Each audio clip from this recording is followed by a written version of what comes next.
അനവധി വിവാദങ്ങളിലേക്ക് വലിച്ചിഴക്കപ്പെടുകയാണ് ഹിന്ദു സമൂഹം.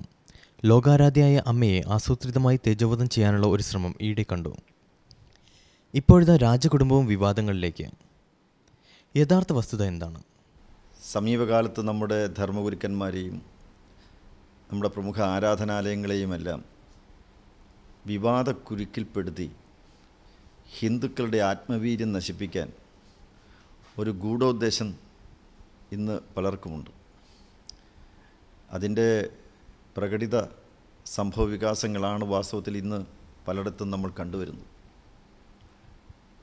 ഹിന്ദു ജനത അവരുടെ ആരാധ്യമായ അങ്ങേയറ്റം ബഹുമാനപൂർവം അവരൊക്കെ സ്വന്തമായി കരുതി വിശ്വാസത്തോടുകൂടി അത് ഹൃദയത്തിൽ കാത്തു സൂക്ഷിച്ചു പോരുന്ന മൂല്യങ്ങളുണ്ട്. ആരാധനാലയങ്ങളിൽ ദേവൻ അവരുടെ മൂർത്തിയാണ്. ധാർമ്മിക സംരക്ഷണ രംഗത്ത് സദ്ഗുരുക്കന്മാർ അവരെ സംബന്ധിച്ചിടത്തോളം അവരുടെ ഉള്ളിൻ്റെ ഉള്ളിൽ പ്രചോദനമാണ്, അത് പ്രേരണയാണ്. അതുകൊണ്ട് ഈ ധർമ്മഗുരുക്കന്മാരെയും ആരാധനാലയങ്ങളെയുമൊക്കെ വിവാദത്തിൽപ്പെടുത്തിയാൽ ഹിന്ദു സമൂഹം ശിഥിലമാകും, അവരുടെ ഇടയിൽ ആശയക്കുഴപ്പമുണ്ടാകും. അങ്ങനെ ആ സമൂഹം ബിൽ വിതറവേ. ഇത് ഒരുപക്ഷെ ആസൂത്രിതമായി കണക്കുകൂട്ടി ഇത്തരത്തിൽ ഒരു പ്രത്യാക്രമണം ആരാധനാലയങ്ങളുടെ നേരെയും സദ്ഗുരുക്കന്മാരുടെയും നേരെയൊക്കെ നടത്തിക്കൊണ്ടിരിക്കുകയാണ്. ഇത് മുഗൾ സാമ്രാജ്യാധിപന്മാരും ബ്രിട്ടീഷുകാരുമൊക്കെ അവരൊക്കെ പരീക്ഷിച്ച് പരാജയപ്പെട്ട അടവുകളാണ്. ഇതൊന്നും ഹിന്ദു സമൂഹത്തിൻ്റെ ഇടയിൽ വിലപ്പോവില്ല. കാരണം അവർക്ക് നിജസ്ഥിതി എന്താണെന്നറിയാം. ധർമ്മഗുരുക്കന്മാർ അങ്ങ് ഉന്നത സോപാനങ്ങളിൽ ആരുമായി ബന്ധപ്പെടാതെ കഴിയുന്നവരൊന്നുമല്ല. അവർക്ക് ജനങ്ങളുടെ ഇടയിൽ അവരുടെ ദൈനംദിന പ്രശ്നങ്ങൾക്ക് പരിഹാരം കണ്ടെത്തി അവരോടൊപ്പം ഉണ്ണാനും ഉടുക്കാനും ഉറങ്ങാനും തയ്യാറായി അങ്ങനെ മനുഷ്യത്വത്തിൻ്റെ ഉദാത്തമായ മൂല്യങ്ങൾ ഉയർത്തിപ്പിടിച്ച് ജനങ്ങളുടെ മുഴുവൻ തന്നെ ഹൃദയം കവർന്നെടുത്തവരാണ്. അവർ മനുഷ്യസ്നേഹികളാണ്. അതുകൊണ്ട് അങ്ങനെയുള്ളവരെക്കുറിച്ച് മാതാമൃതാനന്ദമയി ദേവിയെക്കുറിച്ചൊക്കെ ഈ തരത്തിലൊക്കെ പ്രചരണം നടത്തിയാൽ അതൊന്നും വിലപ്പോകാൻ പോകുന്നില്ല. കാരണം ഇവിടുത്തെ ജനങ്ങൾക്ക് വളരെ നന്നായിട്ടറിയാം, വസ്തുതകളറിയാം. അതുകൊണ്ട് ഈ പ്രചരണം നടത്തുന്നവർക്ക് ചില മാധ്യമങ്ങൾ കൊടുക്കുന്ന പ്രചാരം എന്നുള്ളതിൻ്റെ അപ്പുറത്ത് കുറേ ദിവസത്തേക്ക് അവർക്കതൊരാഘോഷമാണ്, അവരാഘോഷിക്കുകയാണ്. കാരണം അവരെ സംബന്ധിച്ചിടത്തോളം അവർക്ക് ചില സന്ദർഭങ്ങളിൽ ഉണ്ടാകുന്ന വിശപ്പ് അടക്കാൻ വേണ്ടി കിട്ടുന്ന കുറച്ച് ഭക്ഷണമാണ്. അത് കുറേ കഴിയുമ്പം വേറെ വിഷയങ്ങളിലേക്ക് അവർ പോകും. അതുകൊണ്ട് ഇതുകൊണ്ടൊന്നും ജനങ്ങളുടെ ഇടയിൽ യാതൊരു വിധത്തിലും ഒരു ചലനം ഉണ്ടാക്കാൻ പറ്റില്ല. പക്ഷേ അവരുടെ ഉദ്ദേശമുണ്ട്. ഹിന്ദു സമൂഹത്തെ തകർക്കുക, നശിപ്പിക്കുക, ശൈഥില്യമുണ്ടാക്കുക. അങ്ങനെ അവർ പലതായി മാറിക്കഴിയുമ്പോൾ ചൂഷണം വളരെ പെട്ടെന്ന് നടത്താൻ പറ്റും. ഈ ഹിന്ദു സഹോദരങ്ങളെ ചൂഷണം ചെയ്ത് അവരെ എന്നുമെന്നും മർദ്ദിതരും പീഡിതരും ദുഃഖിതരുമാക്കി തീർത്ത് അവരുടെ ഐനൈക്യത്തിലൂടെ മുതലെടുത്ത് ജീവിക്കുന്ന, ചൂഷണം ചെയ്ത് കഴിയുന്ന പല ശക്തികളുമുണ്ട്. അവർക്കിതാവശ്യമാണ്. അത് വൈദേശിക ശക്തികളും അതിൻ്റെ പിന്നിലുണ്ട്. അവർക്കും ഇതാവശ്യമാണ്. അപ്പോൾ ഇവിടുത്തെ ബഹുഭൂരിപക്ഷം വരുന്ന ജനത, ഏതാണ്ട് 85% വരുന്ന ഈ ഭാരതത്തിലെ ഒരു സമൂഹം, അവരുടെ സ്വന്തമെന്നും ആരാധ്യമെന്നും വിശ്വസിച്ചു പോരുന്ന ക്ഷേത്രങ്ങളും സദ്ഗുരുക്കന്മാരും എല്ലാവരും വിവാദത്തിൽപ്പെട്ട സമൂഹം ശിഥിലമായാൽ നാട് ശിഥിലമാകും, ഭാരതം ശിഥിലമാകും. അത് വിദേശ ശക്തികൾക്ക് ആവശ്യമാണ്. അവർ ഇത് നടത്തിക്കൊണ്ടിരിക്കുന്ന ഒരു പ്രോക്സി വാറാണ്.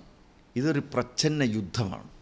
നേരിട്ട് ശത്രു മുന്നിൽ വരാതെ ഇരുട്ടത്ത് മറവിൽ ഇരുന്നു കൊണ്ട് അമ്പ ചെയ്ത് ഈ പകരം വീട്ടുന്ന ഒരു യുദ്ധതന്ത്രമാണ് പ്രോക്സി വാർ.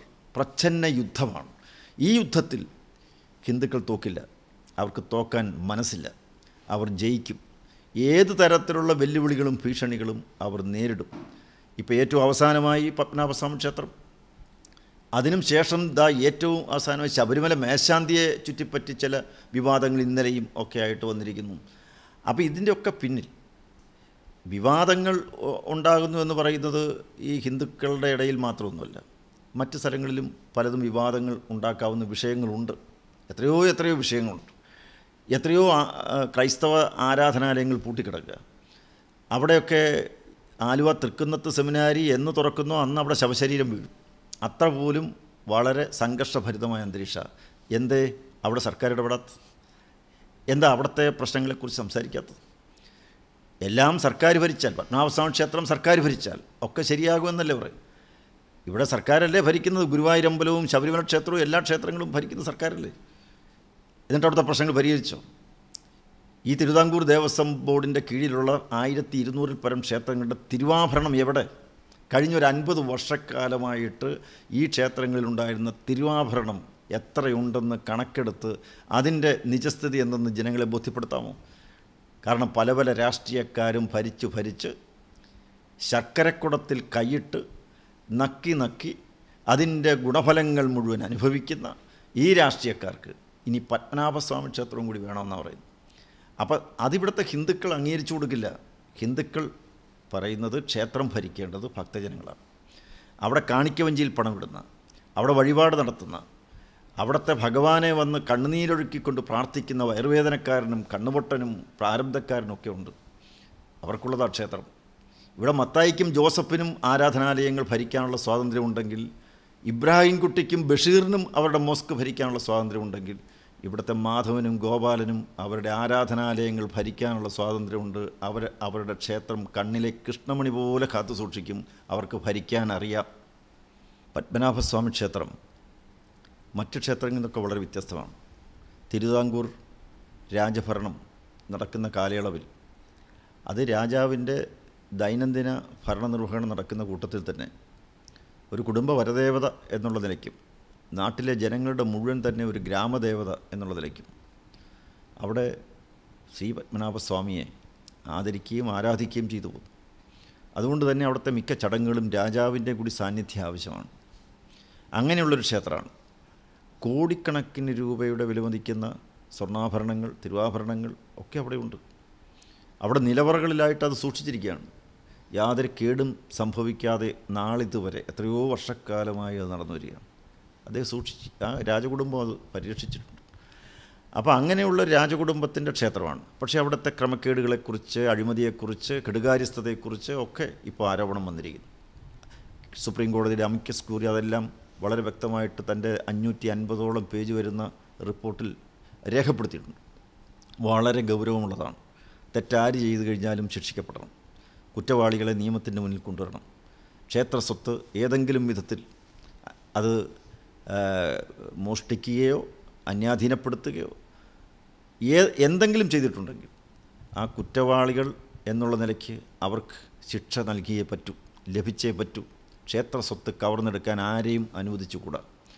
പക്ഷേ മറ്റൊരു കാര്യം, ഇതിൻ്റെ പേര് പറഞ്ഞുകൊണ്ട് ക്ഷേത്രം ഏറ്റെടുക്കാൻ വേണ്ടി സർക്കാർ നടത്തുന്ന ശ്രമം അത് അപലപനീയമാണ്. സർക്കാർ ഭരിച്ചാലേ ക്ഷേത്രം നന്നാവൂ എന്നൊരു ധാരണ ഇന്നുണ്ട്. കാരണം അതാണല്ലോ ഇപ്പോൾ സർക്കാർ നേരിട്ട് സുപ്രീം കോടതി ഇന്നലെ ഹാജരായി ഭരിക്കേണ്ടവർ ഇന്നതൊക്കെ പറഞ്ഞ് ലിസ്റ്റം കൊടുക്കുകയാണ്. സർക്കാർ ആരാ? ഒരു മതേതര സർക്കാരിന് ക്ഷേത്രഭരണം നടത്താൻ എന്തധികാരം? ഇവിടെ മോസ്കും പള്ളിയും ഭരിക്കാൻ സർക്കാർ ശ്രമിക്കുന്നില്ലല്ലോ. അവിടെ ഒരു പ്രശ്നമുണ്ടാകുമ്പോൾ എന്താ ഏറ്റെടുക്കാത്തത്? അവിടുത്തെ കേസുകളിൽ എന്താ കക്ഷി ചേർന്ന് ഇന്ന ആളുകൾ അവിടെ ഭരിക്കാൻ ലിസ്റ്റ് കൊടുക്കാത്തതെന്താ? ഈ പത്മനാഭസ്വാമി ക്ഷേത്രത്തിലെ അവിടുത്തെ സ്വത്തും കാര്യങ്ങളെല്ലാം കോടിക്കണക്കിന് രൂപയുടെ ഉണ്ടെന്ന് പറഞ്ഞ് മനസ്സിലാക്കിയപ്പോൾ പതുക്കെ അതിൻ്റെ ഭരണത്തിലേക്ക് കടക്കാൻ ശ്രമിക്കുകയാണ്. തിരുവിതാംകൂർ, കൊച്ചി ക്ഷേത്രങ്ങൾ ഭരിക്കുന്നത് സർക്കാരല്ലേ? അതുപോലെ തന്നെ ഗുരുവായൂർ ദേവസ്വം ഭരിക്കുന്ന സർക്കാരല്ലേ? ഞാൻ സർക്കാരിനോട് ആവശ്യപ്പെടുന്നു, കഴിഞ്ഞ 50 വർഷക്കാലമായി അല്ലെങ്കിൽ 60 വർഷക്കാലമായി നിങ്ങൾ ഭരിക്കുകയാണ്. നിങ്ങൾ ഇതുവരെ ഭരിച്ച് തുടങ്ങിയ കാലം മുതൽ നാളിതുവരെ ഈ ക്ഷേത്രങ്ങളിലുണ്ടായിരുന്ന എല്ലാ തിരുവാഭരണങ്ങളെയും കണക്കുണ്ടോ? കഴിഞ്ഞ 15 വർഷമായി തിരുവിതാംകൂർ ദേവസ്വം ബോർഡിൻ്റെ ഓഡിറ്റ് നടന്നിട്ട് ഈ കൂട്ടരാണ് ഇപ്പോൾ പറയുന്നത് പത്മനാഭസ്വാമി ക്ഷേത്രത്തിൽ മുഴുവൻ കുഴപ്പമാണ്, ഞങ്ങളങ്ങോട്ട് വന്ന് ഭരിച്ചാൽ അതൊക്കെ നേരെയാക്കി കളയാം എന്നൊക്കെ പറയുന്നു. രാഷ്ട്രീയ പാർട്ടി നേതാക്കന്മാർക്ക് അധികാരത്തിലിരുന്ന് ഈ ക്ഷേത്രത്തിൻ്റെ വരുമാനമൊക്കെ കൊള്ളയടിക്കാൻ സാധിക്കും എന്ന് പണ്ട് കാലത്തൊരു പക്ഷേ ഒക്കെ അങ്ങനെ വിചാരിച്ചിട്ടുണ്ടാകും. ഇക്കാലത്തൊന്നും നടപ്പില്ല. ഈ നാട്ടിലെ ഹിന്ദുക്കൾക്ക് അവർക്കും സ്വപ്പം വിവരമൊക്കെ ഉള്ളവരാണ്. അവരും പല പല തട്ടുകളിലൊക്കെ ആയിരുന്നു ഒരു കാലം, തമ്മിലടിച്ചവരൊക്കെയാണ്. അങ്ങനെ എല്ലാ കാലവും അവരങ്ങനെ തമ്മിലടിച്ച് വഴക്കുണ്ടാക്കി തൊഴുത്തിക്കുത്തി തമ്മിലടിച്ച് അങ്ങനെ നടന്നുകൊള്ളും. ഞങ്ങൾക്ക് ഈ ക്ഷേത്രമൊക്കെ വളഞ്ഞെടുത്ത് അതിൻ്റെ സ്വത്തൊക്കെ കൈകാര്യം ചെയ്ത് ഭരിച്ച് ദീർഘകാലം സുഖമായി കഴിയാം എന്നൊക്കെ പറയുന്നത് പഴയ ഫ്യൂഡലിസ്റ്റ് മനോഭാവമാണ്. ഫാസിസ്റ്റ് മനോഭാവമാണ്. ഇത് ജനാധിപത്യത്തിൻ്റെ കാലം. ഒരു ക്ഷേത്രത്തിൽ ആരാധനയ്ക്ക് വേണ്ടി എത്തുന്ന ഭക്തന്മാർക്ക് അവർക്ക് കാണിക്കവഞ്ചിയിൽ പണയിടാൻ അറിയാമെങ്കിൽ, അവർക്ക് വഴിപാടുകൾ നടത്തുന്ന കാര്യത്തിൽ അഭിപ്രായ വ്യത്യാസമൊന്നുമില്ലെങ്കിൽ അവർക്ക് ഭരിക്കാനും അറിയാം. അവർ അത് നന്നായിട്ട് ഭരിക്കും. കേരളത്തിൽ 15,000 ക്ഷേത്രമുണ്ട്. ദേവസ്വം ബോർഡിന് 1200 ക്ഷേത്രമേ ഉള്ളൂ. സർക്കാരിൻ്റെ 300 ക്ഷേത്രമേ ഉള്ളൂ കൊച്ചി ദേവസ്വം ബോർഡ്. ബാക്കിയുള്ള ക്ഷേത്രങ്ങൾ മുഴുവൻ ഭരിക്കുന്നത് ഈ നാട്ടിലെ ഹിന്ദുക്കളാണ്. അവർക്ക് ക്ഷേത്രം ഭരിക്കാൻ അറിയാം. അതുകൊണ്ട് പത്മനാഭസ്വാമി ക്ഷേത്രത്തിൽ ഹിന്ദു പ്രതിനിധികളെല്ലാവരും ഭക്തജനപ്രതിനിധികൾ വന്ന് ഭരിച്ചാൽ ആകാശമങ്ങ് ഇടിഞ്ഞു വീഴും എന്ന നിലയിൽ ഇവിടുത്തെ സർക്കാരിൻ്റെ ആളുകളും ചില രാഷ്ട്രീയ നേതാക്കന്മാരൊക്കെ പറയുന്നത് എനിക്ക് മനസ്സിലാവുന്നില്ല. അതിൻ്റെ യുക്തി എന്താണെന്ന് മനസ്സിലാവുന്നില്ല. എന്തായിരുന്നാലും പത്മനാഭസ്വാമി ക്ഷേത്രം ഭരിക്കേണ്ടത് സർക്കാരല്ല. ആ ദിശയിൽ ഒരു പടി മുന്നോട്ടേക്ക് വരാൻ സുപ്രീം കോടതി വിധി കൊണ്ട് കഴിഞ്ഞിട്ടുണ്ട്. ഇന്നലെ ഒരു ഇടക്കാല ഭരണസമിതി വേണം, ഒരു താൽക്കാലിക ഭരണസമിതി വേണം എന്ന് സുപ്രീം കോടതി പറഞ്ഞു. അതിൽ തന്ത്രി ഉണ്ടാവണം, നമ്പി ഉണ്ടാവണം, അതുപോലെ തന്നെ ഡിസ്ട്രിക്ട് ജഡ്ജി ഉണ്ടാവണം. ഡിസ്ട്രിക്ട് ജഡ്ജി നിശ്ചയിക്കുന്ന ഒരാളെ അതിൻ്റെ അകത്ത് ഉണ്ടാവണം. നല്ല കാര്യം തന്നെയാണ്. കാരണം സർക്കാരിന് വിട്ടുകൊടുത്തില്ലല്ലോ സുപ്രീം കോടതി.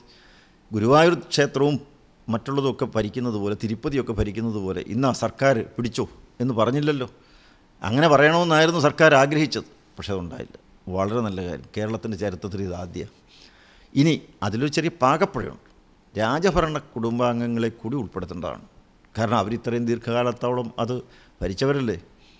ഊരാളന്മാരെന്നുള്ള നിലയ്ക്ക് അവർക്കൊരു സ്ഥാനം കൊടുക്കേണ്ടതാണ്. ഗുരുവായൂർ ക്ഷേത്രത്തിൽ സാമൂതിരി രാജാവിന് കൊടുത്തിട്ടുണ്ട്. ഇതുപോലെ തന്നെ സർക്കാരല്ലേ അത് ഏറ്റെടുത്തത്. ഒരു നിയമം ഉണ്ടാക്കി ഒരു ദിവസം രാവിലെ നോക്കുമ്പോൾ ഗുരുവായൂർ ക്ഷേത്ര ഭരണം സർക്കാരിൻ്റെ കയ്യിലിരിക്കുകയാണ്. പാവം അന്നത്തെ സാമൂതിരി രാജാവ് അവിടെ നിന്ന് ഇറങ്ങിപ്പോകേണ്ടി വന്നു. പക്ഷേ ഭരണസമിതി ഉണ്ടാക്കിയപ്പോൾ അതിൻ്റെ അകത്ത് സാമൂതിരി രാജാവിനും മല്ലിശ്ശേരി ഇല്ലത്തേക്കും തന്ത്രിക്കും ഒരു സ്ഥാനം കൊടുത്തിട്ടുണ്ട്. അവർ സ്ഥിരം പ്രതിനിധികളാണ്. അതുപോലെ ഒരു പരിഗണന ഇവിടെ ഈ പത്മനാഭസ്വാമി ക്ഷേത്രത്തിൻ്റെ കാര്യത്തിലും ഉണ്ടാവണം എന്നാണ് ഹിന്ദു സംഘടനകൾ ആഗ്രഹിക്കുന്നത്. അതോടൊപ്പം തന്നെ ഭക്തജനങ്ങളുടെ പ്രതിനിധികളും ഉണ്ടാവണം. ഇത് രണ്ടും കൂടി അതിൽ ഉൾപ്പെടുത്തിയാൽ അത് ലക്ഷണയുക്തമായ ഒരു ഭരണസമിതിയായിരിക്കും. അത് ഭാരതത്തിന് മുഴുവൻ മാതൃകയായിരിക്കും.